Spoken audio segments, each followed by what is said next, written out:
السلام عليكم ورحمة الله.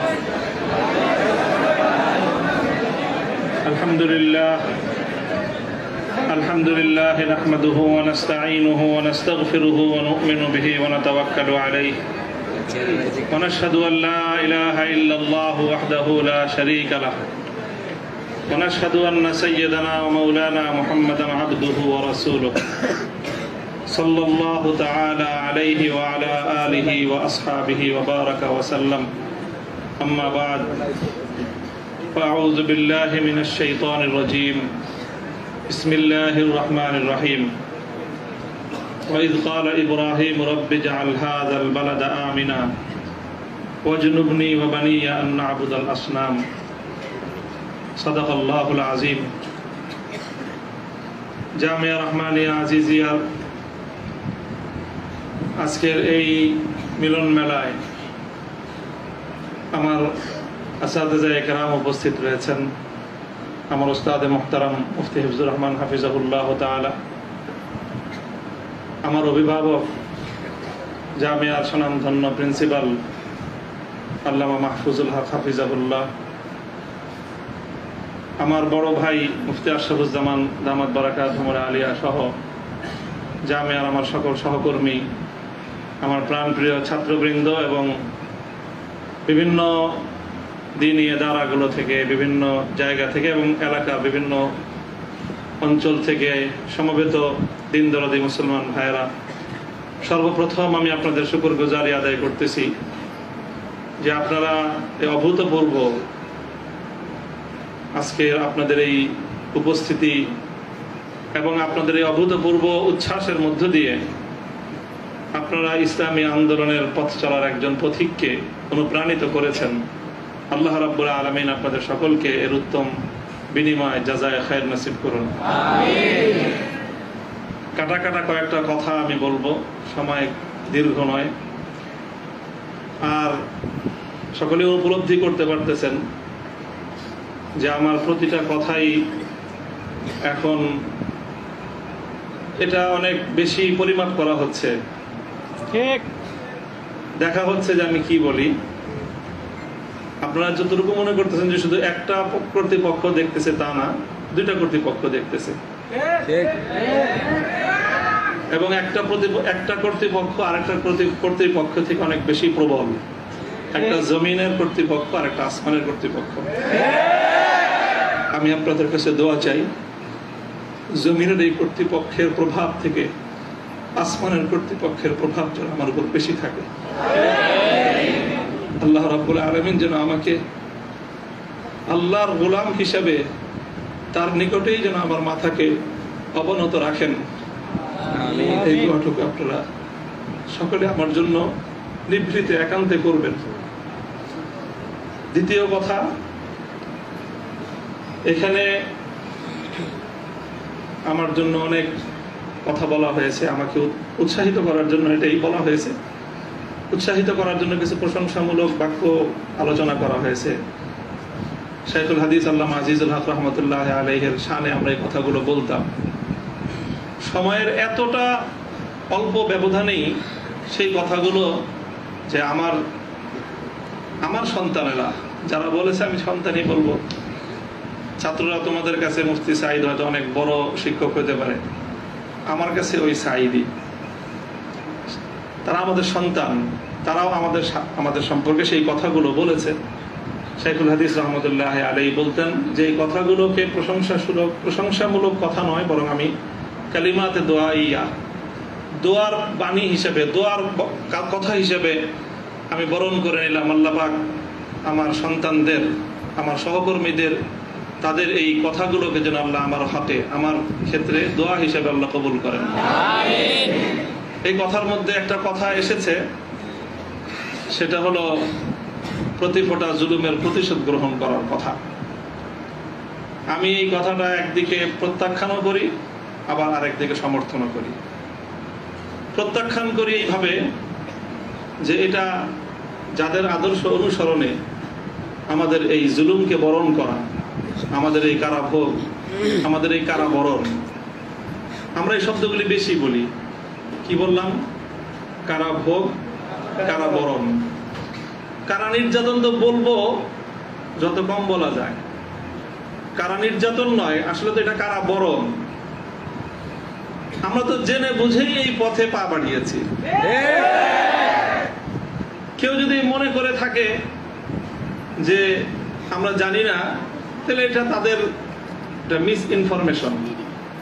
আমরা জানি আমাদের এই পথে চলতে গেলে এই পথটা কুসুমাস্তীর্ণ নয়।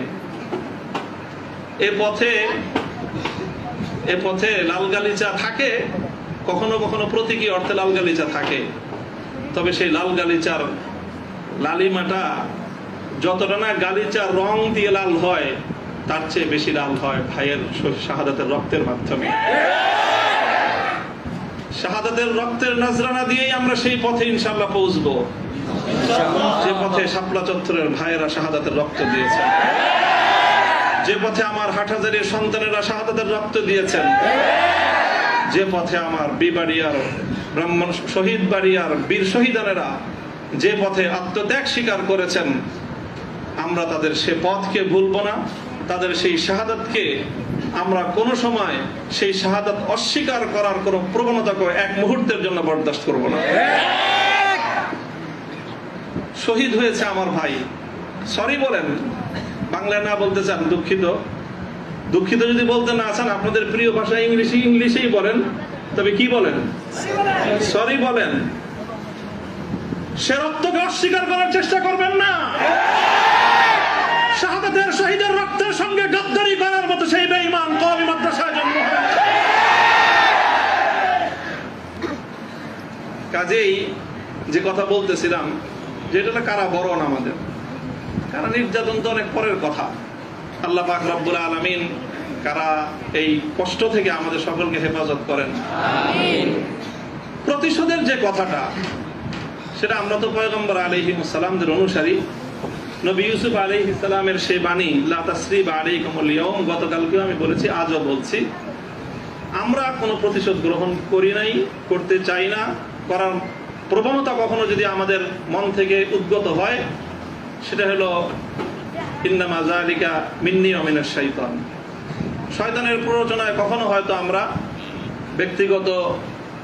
ব্যক্তিগত আক্রোশে প্রতিশোধের কথা বলে থাকতে পারি, কিন্তু আমরা প্রতিশোধ পরায়ণ নই, এটা মূল কথা।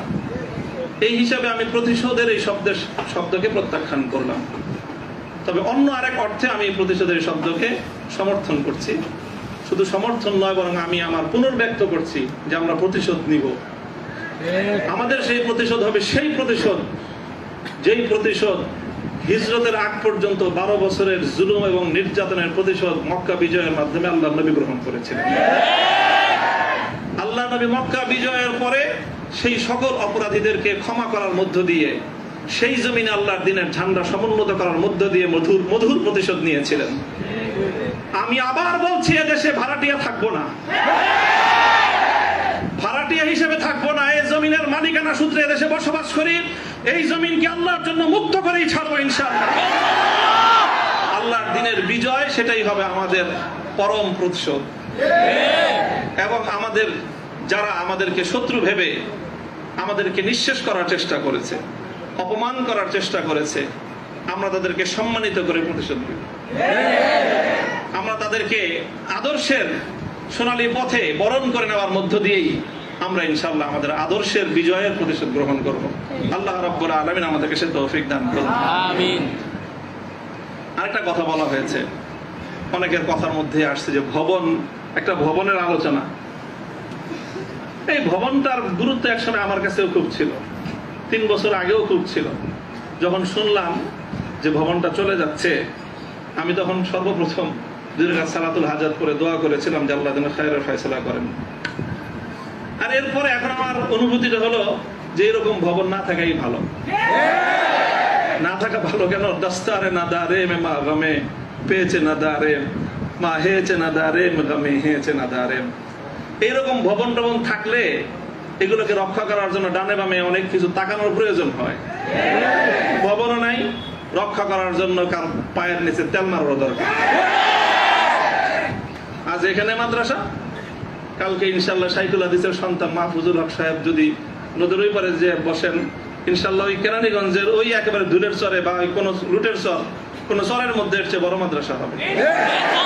প্রয়োজন নাই ভবনের, প্রয়োজন নাই মাদ্রাসার স্থাপন কোন সম্পত্তির। ওই পুরাতন যুগে ফিরে যেতে হবে আমাদের। স্থায়ীভাবে আমি এই কথা বলতেছি।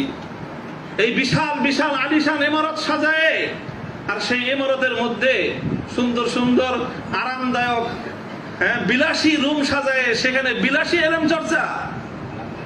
আমি এই কথাটা আমার কাছে খুব মনে পড়ছে, বিলাসী এলেম চর্চা। আজকে আমাদেরকে এই বিলাসী এলেম চর্চায় পেরে বসেছে।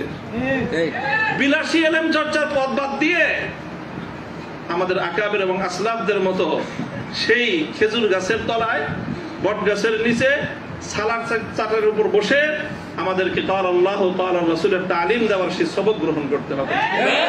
তাহলে ইনশাআল্লাহ আমরা বাতিলের তাখতে তাউসকে উল্টে দিয়ে সেখানে আমরা কালেমার ঝান্ডা সমুন্নত করতে পারবো।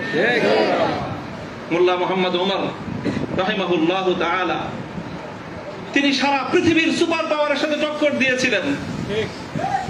আমাদের বাংলাদেশের মধ্যে কোনো গণভবন আর সংসদ ভবন, বঙ্গভবন কিছুই ছিল না। কান্দাহারের ছোট্ট একটা ঘরের মধ্যে ভাঙ্গা খাটের উপরে বসে টক্কর দিয়ে দিলেন তো সুপার পাওয়ারের সাথে। সারা দুনিয়া মনে করলো যে বেকুবের দল। 20 বছর পর আল্লাহ দেখা দিলেন তারাই বিজয়ী দল। তবে একটা দুঃখ আমার, আমি ওই এই গোটা প্রসঙ্গের সঙ্গে যারা যারা সম্পৃক্ত অধিকাংশই আমার সম্মানিত, অনেকে আমার মুহতারাম উস্তাদ, শুধু উস্তাদ না, অনেকে এমন আছেন যারা উস্তাদে মুকাওবিল, অর্থাৎ আমি আমার মতো করে শাইখুল হাদিস রহমতুল্লাহ আলাইহি আমাকে যাদের তত্ত্বাবধানে গড়ে তোলার চেষ্টা করেছেন, শুধু আমাকে না, আমার ভাইদেরকেও, মাহফুজ সাহেব হুজুর এবং আমরা দুইজন বিশেষ করে, ওনারাও অনেকে এখানে আছেন। কাজে তাদের প্রতি কোনো ধরনের অসম্মান হয়, অমর্যাদা হয়, সেই কথা আমি বলবো না। কখনো ভুলে বলে থাকলে সেটার জন্য আমি নিঃশর্ত ক্ষমা প্রার্থনা এখনো করছি, যে কোনো সময় করব, যে কোনো ভাবে করতে হয় করব। তবে একটা কথা, দুঃখের কথা, হৃদয়ে রক্তক্ষরণের একটা কথা, সেটা যদি আমার বাবার দ্বারা সেই ভুলটা হতো আমি বলতাম। সেই ভুলটা যদি এখন আমার অভিভাবক মাহফুজ সাহেব যদি সেই ভুল করেন সেটাও আমি বলবো। সেই ভুল যদি আমিও করি, আমাকেও যেন আল্লাহ পাক সেই ভুলটা অনুভূতি দান করেন। সেটা হলো যখন এদেশে মূর্তির বিষয় নিয়ে বিতর্ক তৈরি হলো, ভাস্কর্য নামে জাতীয় পর্যায়ে মূর্তি তৈরি হবে কি হবে না এই বিষয়ে যখন বিতর্ক, তখন আপনারা সেই বিতর্কের মঞ্চে ডিজিটাল ছবি তোলাটা কতটা বড় অপরাধ, কতটা বড় অন্যায়, কত বড় গুনাহ, সেই মাসলা নিয়ে আসলেন। দুঃখটা এই জায়গায়, আপনারা সেই মাসলা উত্থাপন করে তখন এই মূর্তি এবং ভাস্কর্যকে প্রকারান্তরে বৈধতা দেওয়ার চেষ্টা করেছেন। আপনারা বোঝানোর চেষ্টা করেছেন যে আজকের একটা ছাত্র ফেসবুকে তার ছবি আপলোড করা যতটুকু বড় অপরাধ, বাংলাদেশের স্বাধীনতার স্থপতি মরহুম বঙ্গবন্ধু শেখ মুজিবুর রহমান সাহেবের 60 ফুট লম্বা ভাস্কর্য নামক মূর্তি স্থাপন করা সমান অপরাধ। এটা বোঝানোর চেষ্টা করেছেন আপনারা। ব্যাপারটা কি এক? এটাই হলো দুঃখ যে এই কাজটা সামনে করেন না আপনারা যদি ভাস্কর্যের বিরোধিতা করতে ভয় পান তাহলে আমি আপনাকে দোষারোপ করব না। তবে ভাস্কর্য নামক এই সকল শিরকি সংস্কৃতির বিরুদ্ধে যারা কথা বলবে, তাদের প্রতিপক্ষ হয়ে মাঠে গিয়ে এই ধরনের বিতর্কিত মাসলা উত্থাপন করে জালিমের এবং যারা মূর্তি পূজারীদের দোষর, তাদের অবস্থানকে সংহত করবেন। আমি জানি না, যদি বুঝে করে থাকেন গফরাল্লাহু লাকুম, আল্লাহ আপনাদেরকে মাফ করুক। আপনারা যদি বুঝে শুনে করে থাকেন, আখাফু আলাইকুমুশ শিরক, আখাফু আলাইকুমুশ শিরক, না বুঝে করে থাকেন, সেটাই আমার ধারণা যে আপনারা অনেক বড় বড় আলেম, রাজনৈতিক প্রজ্ঞা আপনাদের কিছুটা ঘাটতি থেকে থাকতে পারে এই ক্ষেত্রে অন্তত। কাজেই এই জায়গাটায় বিলম্ব হলে আপনারা কথা বলেন, বিলম্ব হলেও কথা বলেন, ইতিহাস আপনাদেরকে ক্ষমা করবে না। মনে রাখেন না যে আমরা হেফাজতে ইসলামের কিছু নওজওয়ান আলেম এবার যেটা করছে, সরকার একটা ভালো বুদ্ধির কাজ করছে। আগের বার থেকে, আগের অতীত থেকে তারা শিক্ষা নিছে। তো শাইখুল হাদিসের মতো, মুফতি আমিনী সাহেবদের মতো বৃদ্ধ মানুষদেরকে তারা আটকায় জাতির কাছে তারা একটা বিশেষ বড় ধরনের একটা আসামির কাঠ করে দাঁড়ায় গেছিল। এবার তারা আমাদের মুরব্বীদেরকে কারো গায়ে স্পর্শ করে নাই, শুরুই করছে মামুনুল হক থেকে, যে এদের হাত পাও গুলি সব বাইরে দাও, তাইলে এই বুড়া মাথা যেগুলো আছে সেগুলো আর কি করবে, এই পলিসি নিছেন। তো কাজেই যেটা করেছেন সেটা হলো, আবারও বলছি, যে এই ধরনের যখন তাওহীদ এবং শিরকের লড়াই হয়ে দাঁড়াবে, ওয়াল্লাহ ভাস্কর্য বিরোধী আন্দোলন এটা তাওহীদ এবং শিরকের আন্দোলন, সব শিরকের সংঘাত ছিল। ভাস্কর্যের পক্ষে যারা ছিলেন তারা শিরকের পক্ষে ছিলেন, ভাস্কর্যের বিপক্ষে যারা ছিলেন তারা তাওহীদের ঝান্ডা সমন্বয়কারী।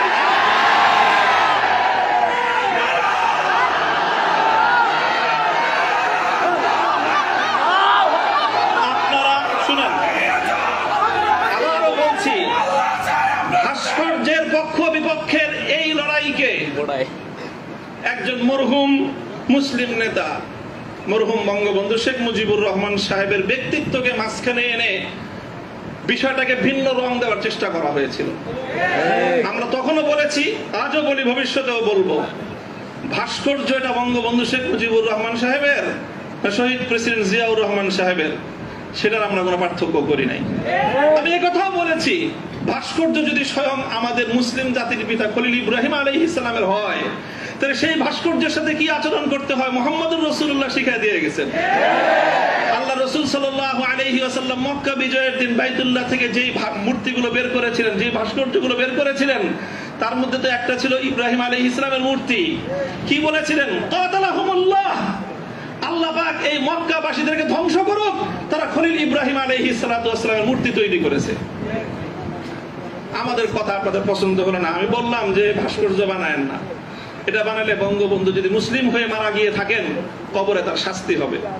তো আপনারা মনে করেন আমরা বঙ্গবন্ধুর বিরুদ্ধে বললাম, আসলে বলি নাই বিরুদ্ধে। তিনি যদি, আবারও বলছি, যদি আল্লাহ তাকে ইমানের সাথে খাতেমা দিয়ে থাকেন, আমি জানি না তার কি অবস্থায় মৃত্যু হয়েছে, সেটা কেউ বলতে পারবে না, তাহলে তার ভাস্কর্য, তার মূর্তি তৈরি করাটা এটা তার সঙ্গে চরম বিশ্বাসঘাতকতা। সর্বশেষ কথা হলো এই, খলিল ইব্রাহিম আলাইহিস সালাতু ওয়াস সালামকে যখন এই মূর্তি বিরোধী আন্দোলনের, মূর্তি বিরোধী কার্যক্রমের পরিণামে নমরুদ কি করেছিল? অগ্নিকুণ্ডে নিক্ষেপ করেছিল। এটা সবাই জানি আমরা। কিন্তু অগ্নিকুণ্ডে নিক্ষেপ করাটা এটা নমরুদের প্রধান শাস্তি ছিল না। নমরুদ ইব্রাহিম আলাইহিস সালাম থেকে যে প্রতিশোধটা গ্রহণ করেছিল সেটা কিন্তু প্রধান এটা ছিল না যে নাকি কি করেছে, আগুনে নিক্ষেপ করেছে। আরে খলিল ইব্রাহিমকে আগুনে নিক্ষেপ করে আর কি প্রতিশোধ নিবে? যে বেটা তার প্রাণাধিক প্রিয় সুপুত্রকে আল্লাহর জন্য হাসি মুখে কোরবানি করতে চায়, তার নিজের জীবনের দাম তার কাছে আর কতটুকু, তারে কি মারবে আর কি জ্বালাবে? সবচেয়ে বড় যে জঘন্য কাজটা নমরুদ করেছিল সেটা হলো ইব্রাহিম আলাইহিস সালাতু ওয়াস সালামকে অগ্নিকুণ্ডে নিক্ষেপ করার আগে ওনাকে বিবস্ত্র করে ফেলেছিল, ওনার সারা শরীর থেকে কাপড় খুলে ফেলেছিল, বাংলায় বুঝেন নাই, উলঙ্গ করেছিল। আল্লাহ পাক রব্বুল আলামিন ইব্রাহিম আলাইহিস সালামকে এর জন্য একটা পুরস্কার দিবেন। সেই পুরস্কারটা আল্লাহর নবী বলেছেন, আউয়ালু মান ইউকসা ইয়াউমাল কিয়ামাতি ইব্রাহিম খলিলুল্লাহ। ও ইব্রাহিম, মূর্তির বিরুদ্ধাচরণ করার কারণে মূর্তি পূজারীরা তোমার শরীর থেকে সম্মানের আবরুর কাপড় খুলে নিয়েছে। কিয়ামতের দিন যখন সমস্ত মানুষ বিবস্ত্র থাকবে, সর্বপ্রথম আমি তুমি ইব্রাহিম খলিলকে কাপড় পরায়ে সমস্ত মানুষের সামনে সম্মানিত করব।